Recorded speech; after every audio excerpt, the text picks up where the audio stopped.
تین، یہ سارے بھائی یاد کر لیں، حدیث ہے، تین بری عادتیں ایسی ہیں جو بندے کو ہلاک برباد کر دیتی ہیں۔ پہلی عادت سخت بخیلی کے جس کی پیروی کی جائے۔ سخت بخیلی کی پیروی پتہ کیا ہوتی ہے؟ کہ اتنا بخل ہے اس کے پاس، اس کے اندر، کہ وہ جناب اپنے اس بخل کو پورا کرنے کے لیے ساری زندگی دوڑتا رہتا ہے، لیکن اس کا بخل ختم نہیں ہوتا، لالچ وہ نہیں ختم ہوتا، یہ بری عادت ہے۔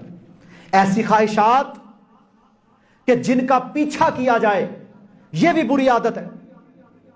اور اپنے نفس کے متعلق کوئی بندہ عجب کا شکار ہو جائے، خود پسندی کا شکار ہو جائے کہ جی کیا بات ہے جی، میرے جیسے بندہ ہی کوئی نہیں، میں یہ کر دیا، میں نے ایسے کر دیا، میں یہ ہوں۔ نہیں میرے بھائیوں، میں کچھ نہیں ہوں، ہم جو کچھ ہیں وہ اللہ کی خاص رحمت کے ساتھ ہیں۔ اب حدیث سن لیں، اللہ کے نبی صلی اللہ علیہ وسلم نے فرمایا، تم میں سے کوئی بندہ بھی اللہ کی رحمت کے بغیر جنت میں نہیں جا سکے گا۔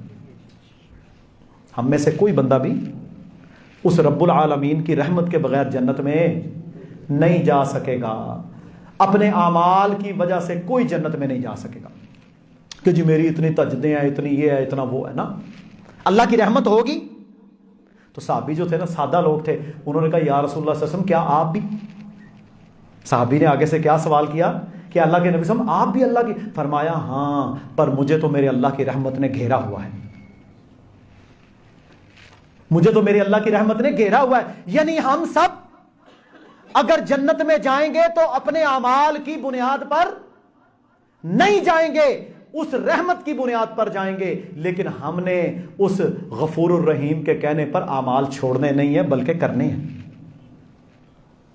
اس کا حکم مان کر اعمال کرنے ہیں، اعمال کو نہیں چھوڑنا۔ اور کوئی بندہ اگر یہ سمجھتا ہے کہ مجھ پر اللہ کی رحمت ہو جائے گی اور میں اللہ اس کے رسول کی ساری زندگی نافرمانی کرتا رہوں، سود کھاتا رہوں، زنا بدکاری کروں، وہ بھی خام خیالی میں۔ ہم اعمال کریں گے، لیکن اعمال کر کے ساتھ دعا کیا کریں گے؟ یا اللہ قبول کر لیں، کہتے ہو نا۔ اب دیکھیں ہمارے کئی لوگ عمرے پہ گئے ہیں تو ہم ان کو کیا دعا دیتے ہیں؟ اللہ تعالیٰ یہ عمرہ اپنی بارگاہ میں قبول فرمائے۔ اچھا میرے بھائیوں، دنیا کا سب سے بڑا اعزاز کون سا ہے؟ شہادت ہی ہے نا۔ نبوت کے بعد سب سے بڑا اعزاز کون سا ہے؟ اللہ کی راہ میں شہادت۔ کسی کے لیے جائز نہیں کہ کسی شہید ہونے والے کو 100% گارنٹی کے ساتھ کہے کہ یہ شہید ہے۔ کہہ سکتا کوئی؟ کیا کہنا آپ نے؟ انشاءاللہ شہید۔ اللہ اس کی شہادت کو قبول فرمائے، اللہ اس شہادت کو اپنی بارگاہ میں منظور فرمائے، یہ کہنا ہے آپ نے۔ یعنی شہادت جیسا رتبہ بھی اللہ کی رحمت کے ساتھ، مقبولیت کے ساتھ مشروط ہے۔